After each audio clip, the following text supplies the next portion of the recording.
Bismillahirrahmanirrahim. Assalamualaikum warahmatullahi wabarakatuh. Alhamdulillah hamdan katsiran thayyiban mubarakan fih kama yuhibbu rabbuna wa yarda. Asyhadu an la ilaha illallah wahdahu la syarikalah wa asyhadu anna Muhammadan abduhu wa rasuluh sallallahu alaihi wa ala alihi wa man sara ala nahjihi wa tamassaka bi sunnati ila yaumiddin wa salaman tasliman katsira. Ya ayyuhalladzina amanu taqullaha haqqa tuqatih wa la tamutunna illa wa antum muslimun. Amma ba'd. Alhamdulillah, segala puji hanya milik Allah Subhanahu wa taala. Allah Subhanahu wa taala senantiasa mencurahkan nikmat kepada seluruh makhluknya, dan itu tidak pernah terhenti walaupun hanya sekejap mata. Salawat beriringkan salam kepada Nabi kita tercinta, Nabi Muhammad sallallahu alaihi wasallam. Bapak-bapak, ibu-ibu, jamaah Masjid Utsman bin Affan radhiyallahu anhu yang semoga diberkahi dan dirahmati oleh Allah Subhanahu wa taala. Alhamdulillah, kita di malam ini berkumpul di tempat yang mulia ini, dan kita telah berada di bagian akhir 10 akhir dari bulan Al-Muharram, tepatnya tanggal 23 Al-Muharram 1448 Hijriah, 7 Juli 2026 Masehi. Insyaallah ini adalah pembahasan yang ke-28 di dalam pembelajaran kita. Jadi di pekan yang lalu alhamdulillah kita telah memasuki usul yang ketiga, pokok dari agama kita. Usul yang ketiga yaitu ma'rifatu nabiyukum Muhammad sallallahu alaihi wasallam, mengenal nabimu, yakni Nabi Muhammad sallallahu alaihi wasallam. Dan alhamdulillah kita telah mempelajari nama-nama Nabi sallallahu alaihi wasallam. Nabi sallallahu alaihi wasallam sebagaimana telah kita pelajari, di antara nama beliau Ahmad, Muhammad, kemudian Nabiur Rahmah, kemudian Khatamun Nabiyyin, dan beberapa nama yang telah kita pelajari, Al-Mahi dan lakop-lakop yang lainnya. Alhamdulillah. Dan kunyah beliau adalah Abul Qasim. Dan alhamdulillah kita telah mempelajari nasab beliau sampai ke Nabi Ibrahim alaihissalam, yang mana telah kita jelaskan kalau sampai ke Adnan itu tidak diperselisihkan oleh ulama tarikh atau ulama sirah, akan tetapi setelah ke atasnya itu berselisih para ulama siapa yang ada di dalam silsilah tersebut, siapa yang tidak. Dan alhamdulillah telah kita pelajari bersambung sampai Nabi Ismail, kemudian Nabi Ibrahim alaihissalam. Jadi Nabi Ibrahim adalah Abul Anbiya, bapaknya para nabi, karena seluruh para nabi dan rasul berporos kepada Nabi Ibrahim alaihissalam. Adapun Nabi Adam alaihissalam adalah Abul Bashar, bapak moyangnya atau nenek moyangnya manusia. Sementara Nabi Ibrahim adalah seluruh para nabi dan rasul berporos kepada Nabi Ibrahim alaihissalam. Dan berkat doa beliau, dan ketika beliau dipilih oleh Allah Subhanahu wa taala, dan beliau juga meminta kepada wa min zuriyati, dan kepada keturunanku. Jadi alhamdulillah berkat doa beliau alaihissalam, maka keturunan beliau adalah nabi dan rasul. Sebagaimana yang telah kita ketahui, beliau memiliki 2 putra, keduanya nabi dan rasul. Nabi Ibrahim alaihissalam, putra beliau Ishaq, dari Ishaq lahirlah Yakub, lahirlah Yusuf, sampai ke bawah, sampai itu Yakub itu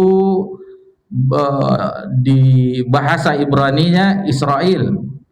Israel itu bahasa Arabnya Abdullah, hamba Allah. Jadi Israel artinya Abdullah, hamba Allah, bahasa Ibrani.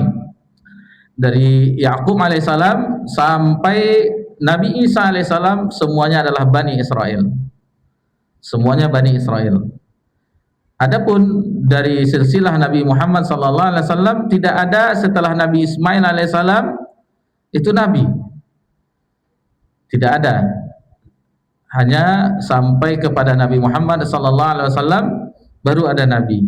Nah, inilah diingkari oleh orang-orang yang telah turun kepada mereka kitab, sehingga mereka tidak mau menerima apa yang telah Allah utus terhadap mereka untuk menyempurnakan syariat yang ada pada mereka. Bapak-bapak, ibu-ibu yang semoga diberkahi dan dirahmati oleh Allah Subhanahu wa taala. Kemudian Nabi sallallahu alaihi wasallam sebagaimana kita ketahui yang telah kita pelajari secara ringkas sejarah beliau alaihi salam sallallahu alaihi wasallam, secara ringkas garis besarnya sampai wafatnya telah kita pelajari. Dan beliau diangkat menjadi nabi dengan turunnya firman Allah, itu Iqra, nubi'a bi Iqra. Iqra bismi rabbikal ladzi khalaq, surat Al-Alaq ayat 1 sampai 5. Kemudian beliau diangkat menjadi rasul bi ursila bil muddatsir, dengan diturunkan ayat dalam surah Al-Muddatsir, ya ayyuhal muddatsir qum fa'anzir. Kemudian beliau berumur 63 tahun, 23 tahun menjadi nabi dan rasul. 10 tahun 13 tahun di Mekah, 10 tahun di Madinah. Sebagaimana yang telah kita pelajari. Jadi apa beda nabi dan rasul? Jadi nubi'a bi Iqra wa ursila bil muddatsir. Kalau dahulu kita mempelajari bahwasanya nabi itu tidak wajib menyampaikan risalah. Adapun rasul itu wajib menyampaikan risalah. Namun setelah kita pelajari waktu iman kepada rasul, kepada rasul-rasul yang alhamdulillah telah kita pelajari dengan memakai referensinya usulul iman fi dawi kitab wa sunnah, ada definisi lainnya bahwasanya nabi itu hanya menyampaikan kepada orang yang beriman saja. Jadi risalah yang melanjutkan risalah nabi dan rasul sebelumnya itu mendakwahkannya hanya kepada orang yang beriman saja. Sementara rasul itu mendakwahkan kepada orang yang beriman dan orang yang mengingkari. Jadi kalau dari sini kita perhatikan tugas yang berat adalah seorang rasul. Kalau nabi hanya menyampaikan kepada orang yang beriman saja. Dan itu risalah nabi-nabi sebelumnya, nabi dan rasul sebelumnya. Adapun rasul itu mendakwahkan kepada orang beriman dan orang yang mengingkari dan orang yang kafir. Itu makanya rasul sebagaimana telah kita pelajari, ada yang dilebihkan oleh Allah Subhanahu wa taala sebagai ulul azmi yang sabarnya luar biasa di dalam mendakwahkan risalah. Di antara mereka yang 5 itu ulul azmi, Nabi Nuh alaihissalam, Nabi Ibrahim alaihissalam, Nabi Musa alaihissalam, Nabi Isa alaihissalam, dan terakhir Nabi Muhammad sallallahu alaihi wasallam, yang paling bersabar di antara para nabi dan rasul. Taib itu yang alhamdulillah telah kita pelajari di pekan yang lalu. Adapun yang kita ulangi lagi ketika kita mempelajari syahadat Muhammad Rasulullah yang telah kita pelajari di usul yang kedua, yaitu di rukun Islam. Alhamdulillah kita telah mempelajari Muhammad Rasulullah, bahwasanya kecintaan yang benar kepada Nabi sallallahu alaihi wasallam itu dengan mengikuti beliau sallallahu alaihi wasallam. Dan ayatnya nanti bisa dilihat dan sering ini dijelaskan di kajian-kajian, apalagi untuk supaya kembali kepada ajaran Nabi Muhammad SAW, ibadah Nabi Muhammad SAW dan seterusnya. Ayat ini sering diucapkan oleh para ustadz kita atau guru-guru kita. Nanti bisa dilihat di dalam surah Ali Imran ayat 31. A'udzubillahi minasyaitonir rajim. Qul in kuntum tuhibbunallaha fattabi'uni. Katakanlah, jika kamu mencintai Allah, fattabi'uni, maka ikutilah aku, maksudnya Nabi Muhammad sallallahu alaihi wasallam. Dijelaskan, nanti bisa dilihat di Tafsir Nukasir, perkataan Imam Hasan Al-Basri rahimallahu taala, kata beliau ketika menafsirkan ayat tersebut, hazihi ayah al-imtihan, ini adalah ayat imtihan, ayat ujian, yang mana seseorang mengaku mencintai Allah tetapi tidak mengikuti Nabi sallallahu alaihi wasallam, maka kecintaannya tersebut adalah dusta, adalah bohong. Jadi kalau seseorang benar-benar mencintai Allah, itu dengan mengikuti Nabi Muhammad sallallahu alaihi wasallam. Itu ujiannya.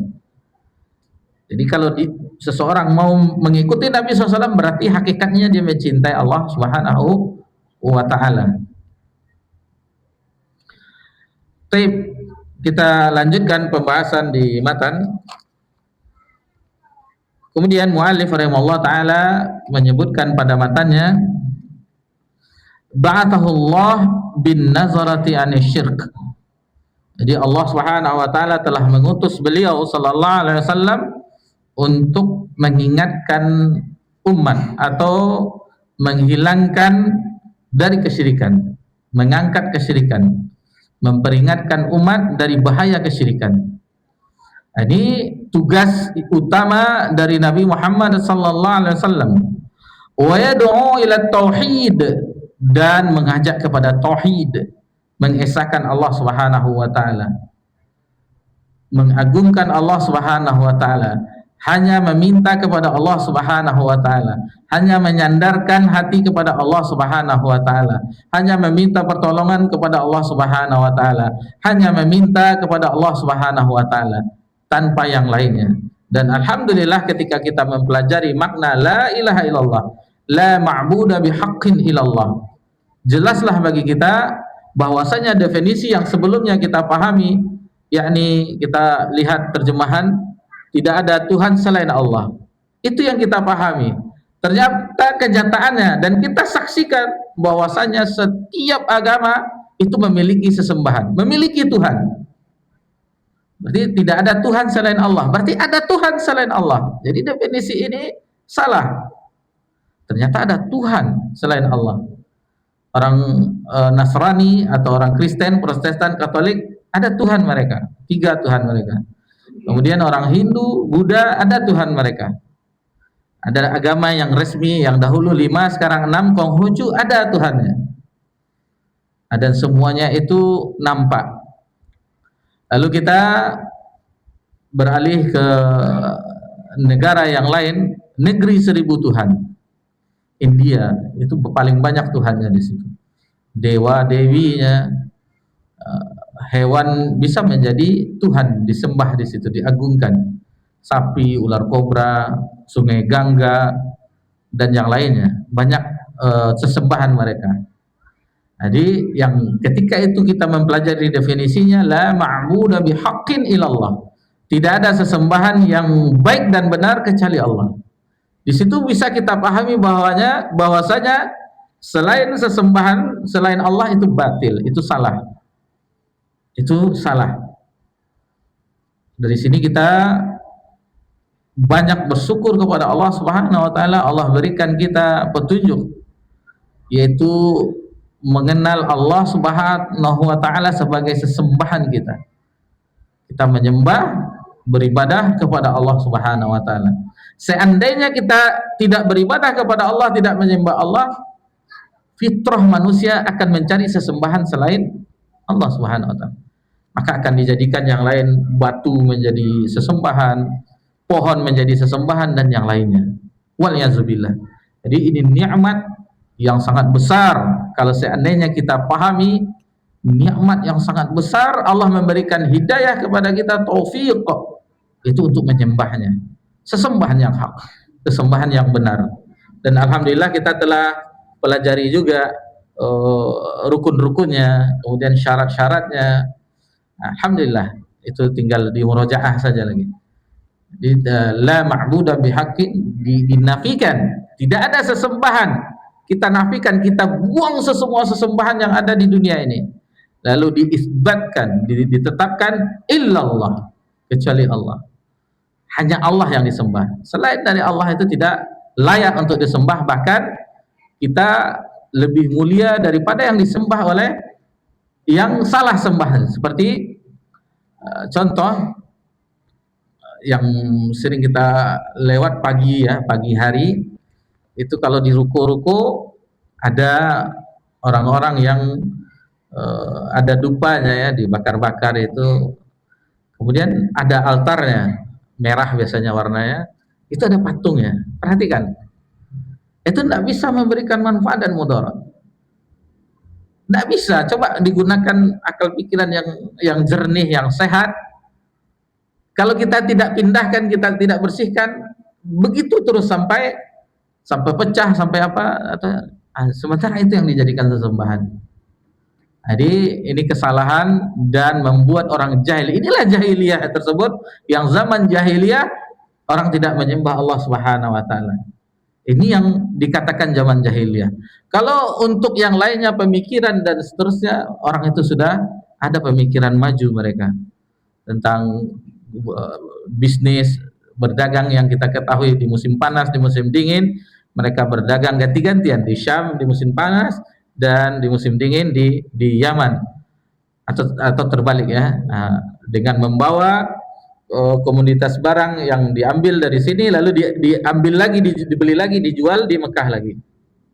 Jadi bolak-balik mereka mendapatkan keuntungan dan seterusnya. Ini dakwah yang terbesar, dan kita juga mengetahui, nanti dilihat dalilnya dalam surah apa itu, Al-Anbiya ya, atau surah yang lainnya nanti bisa, yang bunyinya walaqad ba'atsna fi kulli ummatin rasula an ya'budullah wajtanibut taghut. Sungguh kami telah mengutus di setiap umat ini rasul. Jadi di setiap umat telah diutus rasul. Apa tugasnya? An ya'budullah, yakni mentauhidkan Allah, menyembah Allah azza wajal, wajtanibut taghut, dan menjauhi sesembahan selain Allah. Itu tugas utama para nabi dan rasul. Dan itulah dakwah yang hak, mengikuti dakwah para nabi dan rasul, mengajak umat menyembah Allah Subhanahu wa taala, kembali kepada Allah Subhanahu wa taala. Jangan yang lainnya. Dan dakwah tauhid belum berhasil di negeri kita ini. Seandainya sudah berhasil dakwah tauhid, maka tidak ada lagi orang mengagungkan kuburan orang-orang soleh. Tidak ada lagi yang dikeramatkan. Tidak ada lagi orang memberikan pesugihan kepada laut atau panen. Tidak ada lagi jimat-jimat, keris-keris sakti, cincin-cincin sakti, atau buhul-buhul. Sampai anak bayi pun diberikan hal demikian, yang banyak berupa warna, ada buhul-buhul untuk penangkal. Ini tidak ada di dalam Islam. Ini ketergantungan hanya kepada Allah Subhanahu wa taala. Dengan dibacakan doa, dengan dibacakan ayat kursi, kemudian muazzatain, lalu didoakan anak tersebut, insya Allah akan dilindungi oleh Allah Subhanahu wa taala. Jangan yang lainnya. Perdukunan, ini laris di negeri kita. Jadi masih banyak tugas-tugas para dai, dan mudah-mudahan Allah menjaga mereka di seluruh negeri ini. Tugas mereka sangatlah berat dan sangatlah mulia. Jadi dimanapun mereka berada mendakwahkan tauhid ini, kita doakan mereka, mudah-mudahan Allah menjaga mereka, memberikan ketabahan kepada mereka, dan banyak ujiannya ketika mendakwahkan yang hak ini. Bapak-bapak, ibu-ibu yang semoga diberkahi dan dirahmati oleh Allah Subhanahu wa taala. Kemudian dalilnya disebutkan oleh muallif rahimahullah taala, wa dalilu qaulu taala, dan dalilnya firman Allah Subhanahu wa taala dibawakan surah Al-Muddatsir. Ya ayyuhal muddatsir, wahai orang yang berselimut, kum fa'anzir, bangun, berilah peringatan. Di sini kum fa'anzir, wa rabbaka fakabbir, dan Rabbmu maka agungkanlah, wa thiyabaka fatahhir, dan pakaianmu maka sucikanlah, war rujza fahjur, dan perbuatan dosa maksudnya menyembah berhala fahjur maka tinggalkanlah, wala tamnun tastaksir, dan janganlah kamu meminta lebih ketika memberi. Jadi jangan sampai kita ketika kita memberi seolah-olah kita mengumpan supaya dibalas dengan lebih banyak lagi, supaya dibalas oleh orang. Enggak, jangan sampai demikian. Wali rabbika fasbir, dan terhadap Rabbmu maka bersabarlah, terhadap perintah Rabbmu maka bersabarlah. Dalam surah Al-Mudaththir ayat 1 sampai 7. Kemudian wa makna disebutkan di sini, dan makna maksud dari kum fa'andir, bangun dan berilah perintah, berilah peringatan, yun ziru anisyirki wa yad'u ila tauhid. Maksudnya ingatkanlah, peringatkanlah, laranglah orang dari kesyirikan, wa yad'u ila tauhid, dan ajaklah orang untuk mengesahkan Allah, mentauhidkan Allah Subhanahu wa taala. Wa rabbaka fakabbir, dan Rabbmu maka agungkan, ai kata penulis azimhu bitauhid, mengagungkannya dengan mentauhidkannya. Wa thiyabaka fatahhir, dan pakaiannya maka sucikanlah, ai tahhiru a'malaka anisyirk, yaitu dengan mensucikan amalanmu dari kesyirikan. Wa rujza fahjur, dan terhadap penyembahan kepada berhala maka jauhilah. Ar-rujzu disebutkan di sini maknanya ar-rujzu al-asnam, itu adalah berhala. Ar-rujzu al-asnam. Wa hajruha tarkuha, dan meninggalkannya maksudnya ditinggalkan, menjauhinya ditinggalkan. Wal bara'atu minha wa ahliha, dan berlepas diri dari perbuatan syirik, wa ahliha, dan pelakunya. Nah, ini bagian yang insyaallah akan kita jelaskan dan telah disebutkan di sini maknanya. Tetapi ini baru hanya sebagian garis besarnya. Untuk lebih pahamnya tentunya kita merujuk kepada tafsir, dan di antara yang kita ambil jadi rujukan yakni tafsir Al-Qur'anul Azim, tafsir Al-Imam Ibnu Katsir rahimahullah taala. Karena beliau menafsirkan bil mahsur, menafsirkan ayat dengan ayat, dan menafsirkan ayat dengan hadis Nabi SAW, dan perkataan ulama dari generasi sahabat, tabi'in, dan tabi'ut tabi'in.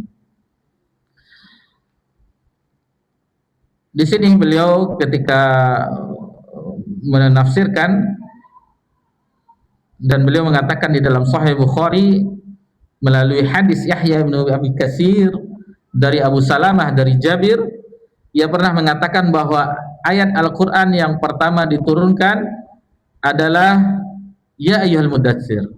Ini pasti bukankah yang pertama Al-Alaq? Nanti ada pembahasannya insyaallah.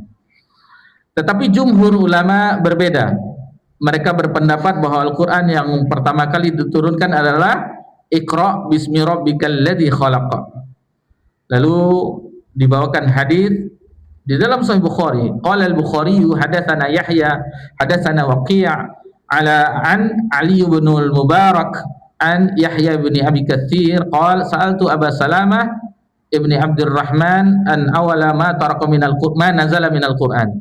Jadi sanadnya bersambung sehingga dia bertanya tentang apa yang pertama kali diturunkan dari Al-Qur'an. Qal ya ayyuhal mudatstsir. Kemudian dia berkata, yaitu wahai orang-orang yang berselimut. Qultu yaqulun. Lalu dia berkata, bukankah orang-orang mengatakan Iqra bismi rabbikal ladzi khalaq? Faqala Abu Salamah. Kemudian Abu Salamah berkata, sa'altu Jabir bin Abdullah an dzalik. Wa qultu lahu mithlu ma qalat li. Dahulu aku bertanya kepada Jabir bin Abdullah, memang demikian juga, dan aku pun beranggapan sebagaimana yang telah engkau katakan kepadaku. Faqal Jabir, maka Jabir berkata, apa kata Jabir?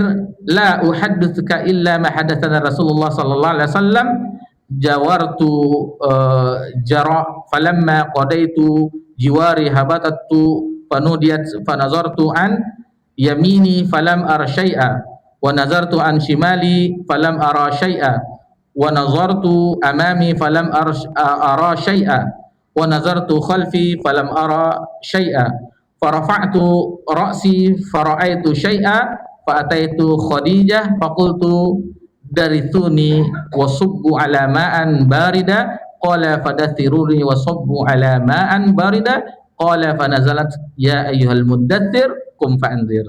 Jadi itu keterangan dari Jabir bin Abdullah ketika beliau menanyakan kepada Nabi sallallahu alaihi wasallam bahwasanya Nabi sallallahu alaihi wasallam ketika dia bertahanus di Gua Hira menyendiri ya, setelah menyelesaikan tahanusnya, mengasingkan diri, lalu aku turun, kata Nabi SAW, dan tiba-tiba terdengar ada suara yang memanggilku. Aku menoleh ke arah kanan, ternyata tidak ada sesuatu apapun. Aku menoleh ke kiri, juga demikian, tidak ada sesuatu apapun. Aku memandang ke arah depan, ke atas dan ke belakang, tidak ada nampak. Maksudnya ke belakang, ke depan, cuman ke atas. Ketika di atas, barulah nampak Jibril. Nampak Jibril dengan rupa aslinya. Maka aku pulang ke rumah Khadijah dan kukatakan kepadanya, selimutilah aku. Dan setelah itu baru turun firman Allah. Nah, jadi Nabi ketika diselimutkan itu dikompres juga dengan air yang dingin, dan maka turunlah firman Allah, ya ayyuhal muddatsir qum fa'anzir. Adapun riwayat Imam Muslim melalui jalur yang lain sampai sanadnya ke Jabir, kita singkat saja ya karena waktu yang terbatas.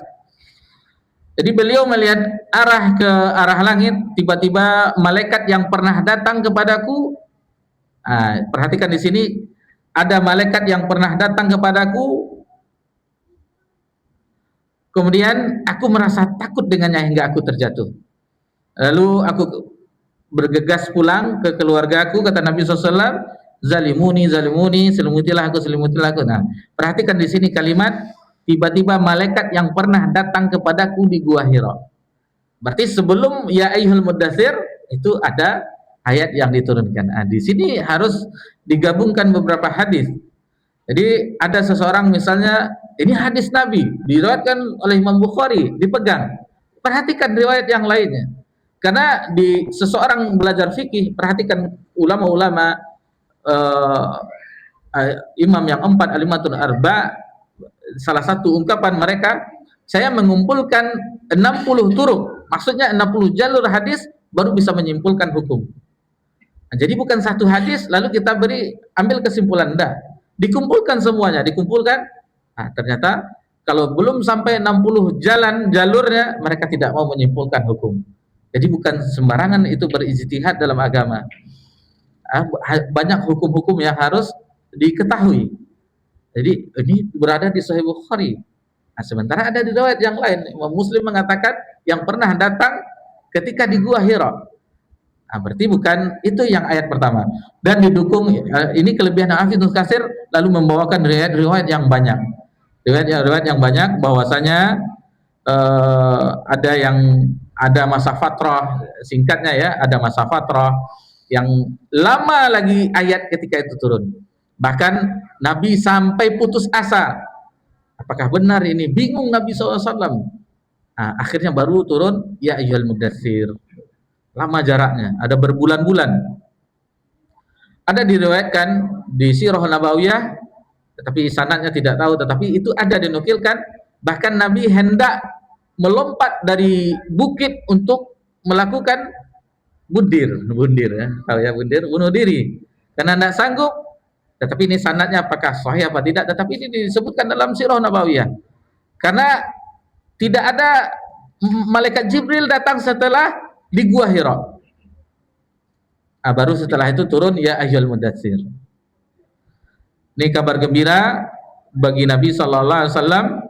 Dan ketika ayat ini kum fa'anzir, bangunlah lalu berilah peringatan, kata Al-Hafiz Ibnu Katsir, maka kata Ibnu Katsir maksudnya berjagalah, jagalah, bangunlah dengan tekad yang bulat, tekad yang kuat, lalu berilah peringatan, lalu berilah peringatan kepada manusia.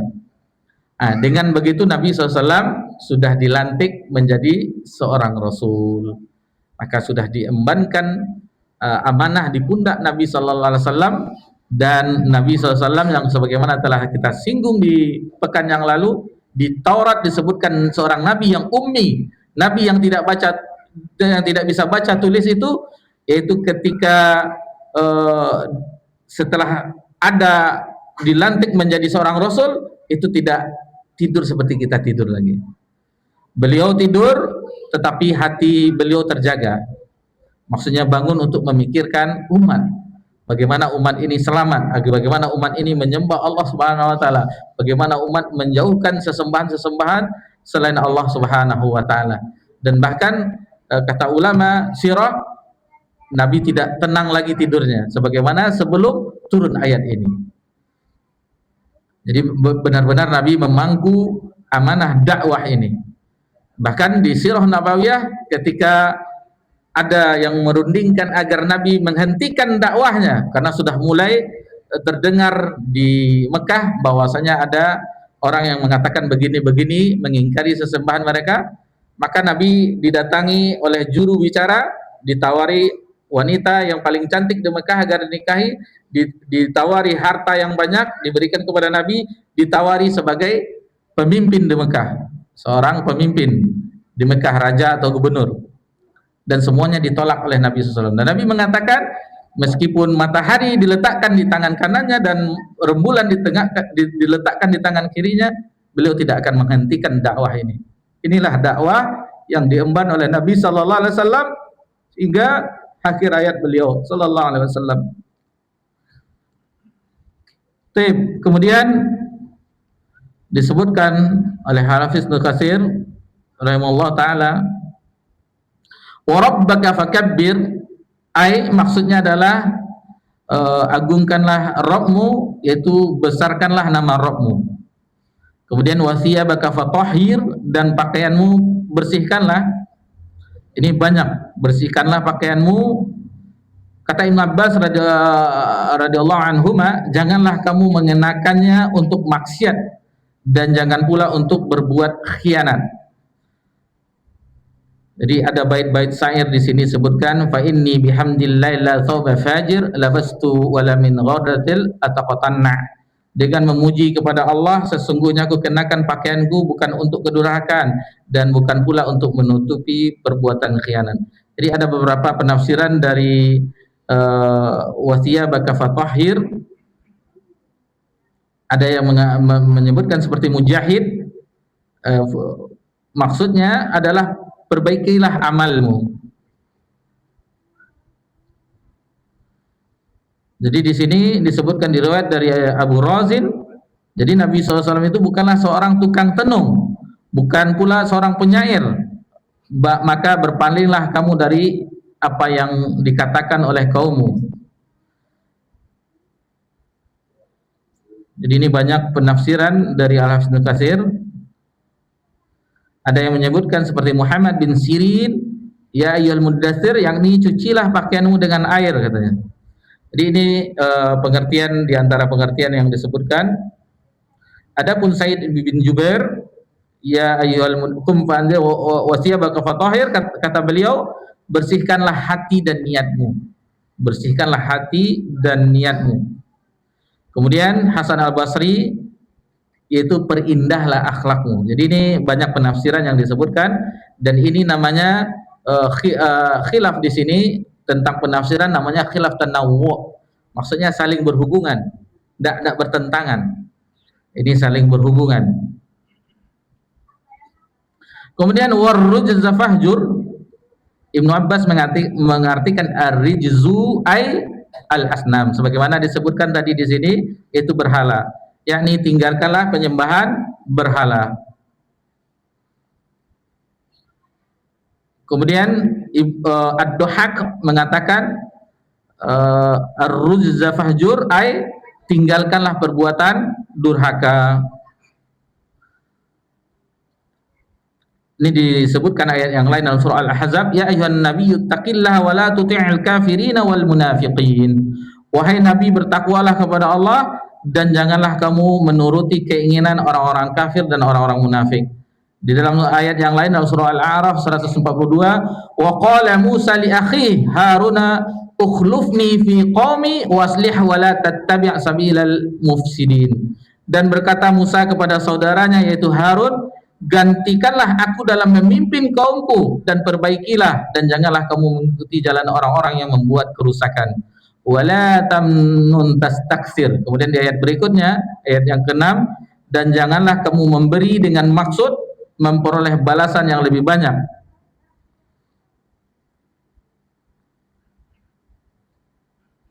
Kata Hasan Al-Basri sebagaimana dinukilkan oleh Hafiz Ibnu Katsir, sehubungan dengan ayat ini bahwa janganlah kamu merasa beramal banyak kepada Rabbmu.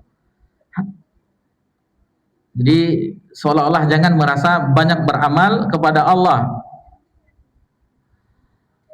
Ada lagi yang mengatakan Mujahid, maksudnya yaitu wala tamnun tastaksir, yakni janganlah kamu merasa lemah diri untuk berbuat banyak kebaikan.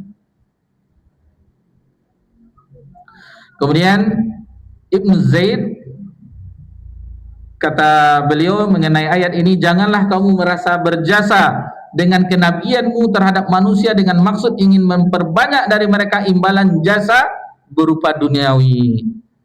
Jadi semua pendapat ini, keempat pendapat ini, kata Hafiz Ibnu Katsir, yang paling kuat diantaranya adalah yang pertama, wallahu a'lam. Jadi apa yang pertama? Tadi disebutkan, yaitu yang pertama tadi, yaitu yang dipilih oleh Ibnu Jarir, bahwa janganlah kamu merasa beramal banyak kepada Rabbmu. Jadi kalau kita sudah merasa banyak beramal kepada Allah, seolah-olah kitalah yang paling bertakwa dan seterusnya. Kemudian yang terakhir, wali rabbika fasbir, dan untuk memenuhi perintah Rabbmu terhadap perintahnya bersabarlah. Kata Hafiz Ibnu Katsir, gunakanlah kesabaranmu dalam menghadapi gangguan mereka sebagai amalmu, karena Allah Subhanahu wa taala, semuanya karena Allah Subhanahu wa taala. Kemudian Ibrahim mengatakan, Ibrahim An-Nakhai dan Mujahid berpendapat bahwasanya bersabarlah kamu terhadap nasibmu karena Allah Subhanahu wa taala. Nah, jadi itu sampai ayat yang ketujuh yang bisa kita nukilkan dari tafsir Ibnu Katsir, yang intinya bahwasanya setelah ayat ini turun dan apa yang ditugaskan kepada Nabi SAW sebagaimana yang disebutkan, yaitu ba'atsallahu bin nazarati anisyirk, untuk memperingatkan umat dari kesyirikan, dan wayad'u ila tauhid, dan mengajak kepada mengesahkan Allah, beribadah hanya kepada Allah Subhanahu wa taala saja. Baik, demikianlah yang bisa kita pelajari dari ayat ini dalam surah Al-Muddatsir. Dan kemudian setelah itu Nabi dibawakan di sini tentang Isra Mi'raj. Jadi setelah itu akan kita pelajari di pekan yang akan datang insyaallah tentang Isra Mi'raj. Nah, ini di antara mukjizat Nabi SAW, kejadian yang luar biasa, yaitu peristiwa Isra dan Mi'raj yang itu terjadi 10 tahun dari nubuwah, dari turunnya malaikat Jibril kepada Nabi sallallahu alaihi wasallam. Alhamdulillah, itulah yang bisa kita pelajari, memahami 7 ayat di dalam surah Al-Muddatsir yang menandakan Nabi itu dilantik atau diangkat menjadi seorang rasul yang tugas utamanya yaitu mengajak kepada mengesahkan Allah Subhanahu wa taala dan menjauhi segala bentuk kesyirikan. Wallahu taala alam, wa sallallahu alaihi wasallam wa baraka an'am ala nabiyyina Muhammad sallallahu alaihi wasallam wa ala alihi washabbihi ajmain, walhamdulillahirabbil alamin. Wassalamualaikum warahmatullahi wabarakatuh.